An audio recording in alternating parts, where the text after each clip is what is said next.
നമസ്കാരം. ഇന്നത്തെ എൻ്റെ വിഷയം ബഹിരാകാശവും അതുമായി ബന്ധപ്പെട്ട ബ്ലാക്ക് ഹോൾ എന്ന് പറയുന്ന തിയറിയെക്കുറിച്ചൊക്കെയാണ്. നമുക്കറിയാം, നമ്മുടെ ബഹിരാകാശത്ത് സൂര്യൻ, നക്ഷത്രം, പല പ്ലാനറ്റുകൾ എന്നിങ്ങനെ നിരവധി സാധനങ്ങൾ ഉണ്ടല്ലോ. അപ്പോൾ അവിടെയൊക്കെ നമ്മൾ ഫിസിക്സിൽ പഠിച്ച പല ലോസും നിഷ്പ്രയാസം ഇല്ലാതാക്കുന്ന പല നിയമങ്ങളും അവിടെ ഉണ്ട്. അതായത് അവിടെ വായു സഞ്ചരിക്കില്ല, പല സ്ഥലത്തും ഗ്രാവിറ്റേഷണൽ ഡിഫറൻസും, അങ്ങനെ പിന്നെ ടൈമിന് വ്യത്യാസം എന്നിങ്ങനെ പല രീതിയിലുള്ള കാര്യങ്ങളൊക്കെ നമ്മൾ അന്തരീക്ഷത്തിൽ ഇന്നും ഉണ്ടല്ലോ. അപ്പോൾ അവയൊക്കെ കൊണ്ടാണ് ഇന്നും അതൊരു വളരെ ഇൻട്രസ്റ്റിംഗ് ഫാക്റ്റായി തന്നെ കൗതുകമുള്ള കാര്യം തന്നെയായി മാറിയിരിക്കുന്നത്.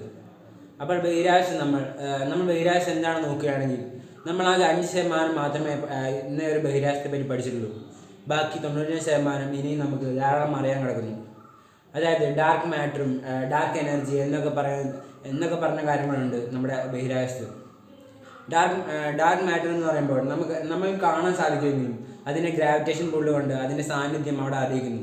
പക്ഷെ നമുക്കത് എന്താണെന്നും എങ്ങനെയാണെന്നും നമുക്ക് കാണാൻ സാധിക്കില്ല. അതാണ് ഡാർക്ക് മാറ്റർ. ഡാർക്ക് എനർജി എന്ന് പറയുമ്പോൾ നമ്മുടെ ബഹിരാകാശം ഓരോ സെക്കൻഡും വളർന്നുകൊണ്ടിരിക്കുകയാണ്. അപ്പോൾ ആ വളർച്ചയ്ക്ക് വേണ്ടി സഹായിക്കുന്ന ആ എനർജിയാണ് ഡാർക്ക് എനർജി എന്ന് പറയുന്നത്. പിന്നെ അടുത്തായി നോക്കുകയാണെങ്കിൽ എന്താണ് ബ്ലാക്ക് ഹോൾ എന്ന് നോക്കാം. ഒരു നക്ഷത്രത്തിന് ഗ്രാവിറ്റേഷൻ ഫോഴ്സ് ഉണ്ടാവുമല്ലോ. അപ്പോൾ ആ സ്വന്തം ഗ്രാവിറ്റേഷൻ ഫോഴ്സ് കൊണ്ട് തന്നെ ചുരുങ്ങിപ്പോയി അതൊരു ബ്ലാക്ക് ഹോളായി മാറുന്ന അവസ്ഥയാണ് ബ്ലാക്ക് ഹോൾ എന്ന് വിശേഷിപ്പിക്കുന്നത്. അപ്പോൾ അതിൻ്റെ ഗ്രാവിറ്റേഷൻ എന്ന് പറയുമ്പോൾ ചെറുതൊന്നും ആയിരിക്കില്ല, വളരെ വലുതായിരിക്കും. എന്ന് പറയുമ്പോൾ അടുത്തൂടെ പോയ ലൈറ്റിനെ പോലും അത് വെറുതെ വിടത്തില്ലാണെന്നാണ് അതിൻ്റെ അർത്ഥം. അപ്പോൾ അതിൻ്റെ അകത്തേക്ക് ആ ലൈറ്റിനെ വരെ അത് വലിച്ചെടുക്കും എന്നുള്ളതാണ് അതിൻ്റെ അത്രയും ഗ്രാവിറ്റേഷനാണ് അതിനുള്ളത്. അപ്പോൾ ഗ്രാവിറ്റേഷൻ തിയറി, നമ്മൾ ബ്ലാക്ക് ഹോൾ തിയറി എന്താണെന്ന് നോക്കുകയാണെങ്കിൽ ഈ ബ്ലാക്ക് ഹോളിന് ചുറ്റുമുള്ള സ്ഥലത്തെയാണ് ഇവന്റ് ഹൊറൈസൺ എന്ന് പറയുന്നത്. അപ്പോൾ ഇവിടെ എത്തിയ ഒരു സാധനവും പിന്നെ പുറത്തേക്ക് പോകാൻ സാധിക്കില്ല. അപ്പോൾ അതെല്ലാം ഉള്ളിലേക്ക് കയറിപ്പോകും എന്നാണ് പറയപ്പെടുന്നത്. പിന്നെ ഇതിൻ്റെ അഗ്രഭാഗത്ത് ഒരു ബിന്ദു ഉണ്ടെന്നും പറയപ്പെടുന്നുണ്ട്. അപ്പോൾ ഇവിടെ സമയവും സ്ഥലവും എല്ലാ തിയറിയും നിരസിക്കുന്ന ഒരു സാധനം തന്നെയാണ് ഇത്. ഇന്നും ഇതിനെപ്പറ്റി പൂർണ്ണമായി പഠിച്ചു കഴിഞ്ഞിട്ടില്ല എന്നുള്ളതാണ് സത്യാവസ്ഥ. അപ്പോൾ അത്രയും പഠിക്കാനുണ്ട് ഇനിയും ഇതിനെപ്പറ്റി. പിന്നെ ഇതിൻ്റെ സയൻസ് എന്താണെന്ന് നോക്കുകയാണെങ്കിൽ നമ്മുടെ ബ്ലാക്ക് ഹോൾ ഒരു വാക്യൂം ക്ലീനർ പോലെ എല്ലാം വലിച്ചെടുക്കുന്ന ഒരു സാധനമൊന്നുമല്ല. ഇപ്പോൾ നമ്മൾ നോക്കുകയാണെങ്കിൽ നമ്മുടെ സൂര്യൻ ഒരു ബ്ലാക്ക് ഹോൾ ആണെങ്കിൽ എന്തൊക്കെ പറയുകയാണെങ്കിൽ നമ്മുടെ ഭൂമി അതിന് ചുറ്റും കറങ്ങിക്കൊണ്ടിരിക്കും, അല്ലാതെ അതിനെ വലിച്ചെടുക്കുന്നതല്ല അർത്ഥം. നമുക്കറിയാം, നമ്മുടെ എല്ലാത്തിനെയും വെയിറ്റ് എന്ന് പറയുമ്പോൾ സെയിം ആയിരിക്കും, അതിനൊരു വ്യത്യാസം ഉണ്ടാവില്ല. മാസമാണ് അതിനനുസരിച്ച് മാറുന്നത് എന്ന് വെച്ചാൽ നമ്മുടെ ഗ്രാവിറ്റേഷൻ പുള്ളിനനുസരിച്ച്. അപ്പോൾ വെയിറ്റ് ഒരേപോലെ ആയതുകൊണ്ട് തന്നെ ഇത് നമ്മുടെ സൂര്യന് ചുറ്റും ഗ്രഹണം ചെയ്യുന്നതാണ്, ഒരു ബ്ലാക്ക് ഹോൾ ആയാൽ തന്നെ. അപ്പോൾ അതുകൊണ്ട് തന്നെ നമ്മുടെ ഗാലക്സിയുടെ അഗ്രഭാഗത്ത് ഒരു ജെയിൻ മാസീവ് ബ്ലാക്ക് ഹോൾ ഉണ്ട്.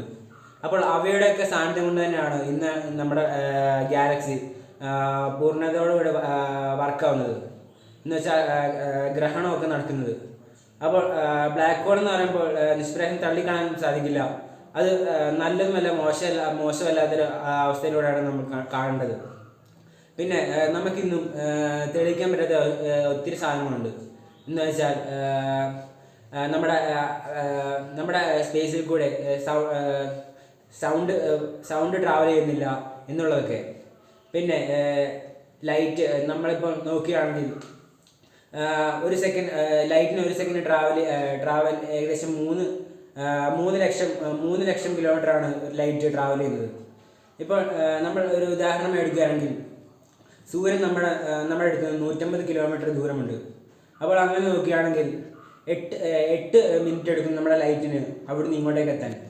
അപ്പോൾ നമ്മളിപ്പോൾ സൂര്യനെ നോക്കുകയാണെങ്കിൽ അത് 8 മിനിറ്റ് മുമ്പത്തെ കാര്യമാണ് നമ്മൾ കാണുന്നത്. എന്ന് വെച്ചാൽ നമ്മളിപ്പോൾ നേരിട്ട് കാണുന്നത് 8 മിനിറ്റും പഴയ കാര്യമാണെന്ന് നമ്മൾ ചിന്തിക്കേണ്ടതുണ്ട്. അപ്പോൾ